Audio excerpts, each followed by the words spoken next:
Manchester United, OL, de 2-4 à 5-4, que s'est-il passé pour que Lyon explose dans la prolongation du siècle? L'OL s'est fait sortir de la Ligue Europa par Manchester United, jeudi, au terme d'un scénario complètement fou lors de la prolongation. De notre envoyé spécial à Manchester, qui a osé parler de théâtre des rêves. Pendant longtemps, et peut-être plus jamais de leur vie, les supporters lyonnais ne voudront se souvenir du cauchemar vécu jeudi à Old Trafford, en quart de finale retour de Ligue Europa face à Manchester United. Un traumatisme, une hantise, une hallucination qui viendra les réveiller en sueur en pleine nuit de temps à autre pour leur rappeler ce moment d'histoire tragique. En 6 minutes, le rêve des Gones s'est effondré.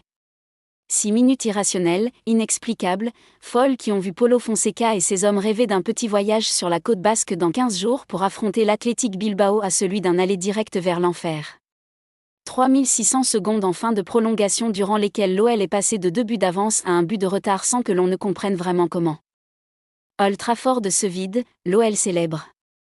À vrai dire, on n'avait pas très bien compris non plus comment les Lyonnais avaient réussi à revenir dans le match à 2-2, même score qu'à l'aller au Groupama Stadium, après une première période à la limite de la faute professionnelle où les pertes de balles idiotes s'enchaînaient.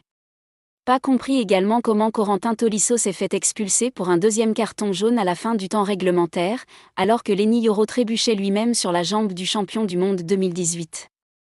Mais ce n'était donc rien à côté de cette prolongation dingue et incohérente où des Lyonnais à 1 de moins, donc, inscrivent 2 buts, Cherki et Lacazette, et fracassent la porte qui ouvre le chemin vers les demi-finales. On jouait alors la 110e minute de jeu et Old Trafford commençait à tout doucement se vider pendant que l'ivresse absolue gagnait les joueurs de l'OL et les 2500 Gones présents en parkage. Erreur. Grosse erreur.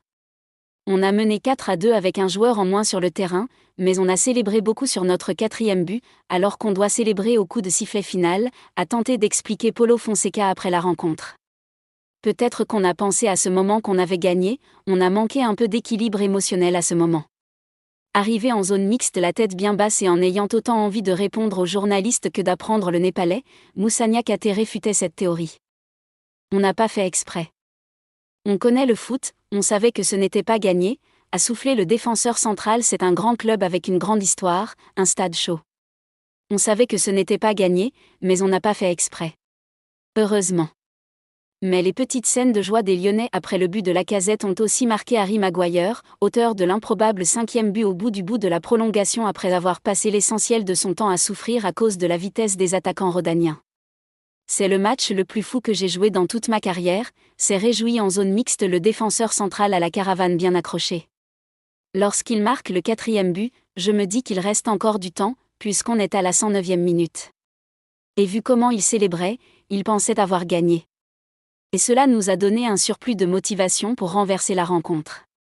De la motivation pour aller tout d'abord chercher un pénalty sympathique grâce à l'esprit Real Madrid, qui entoure toujours Casemiro à la 116e minute, 3-4, et grâce à une succession d'erreurs des visiteurs du soir pendant 90 secondes qui entraîneront les 2 derniers buts anglais. Un bloc qui recule très très bas, Bruno Fernandes laissé libre de faire tout ce qu'il veut, Thiago Almada qui ne sort pas, Eslem Maitland-Niles qui ne marque pas, Kobbie Mainoo, 4-4, Casemiro pas. Attaqué, Moussa Niakhaté qui fait un air duel avec Maguire tout en réclamant une faute sur le but du 5-4. Maguire avant-centre, on ne l'avait pas vu venir.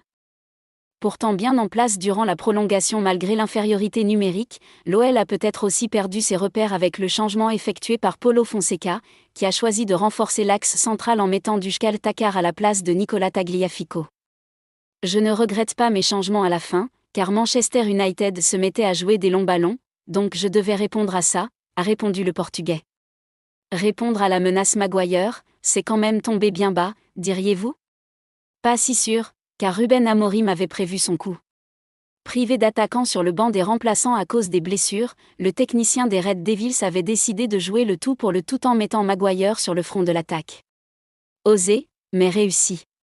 S'il me demande de jouer là-bas, j'y vais, je me vois comme une menace et je peux marquer, a détaillé l'ancien défenseur de Leicester. C'est d'ailleurs peut-être en voyant ça que les supporters de United, habitués à voir des Best, des Cantona, des York, des Van Nistelrooy, ont tourné de l'œil et décidé de quitter le stade. Ça leur apprendra à avoir des goûts de luxe.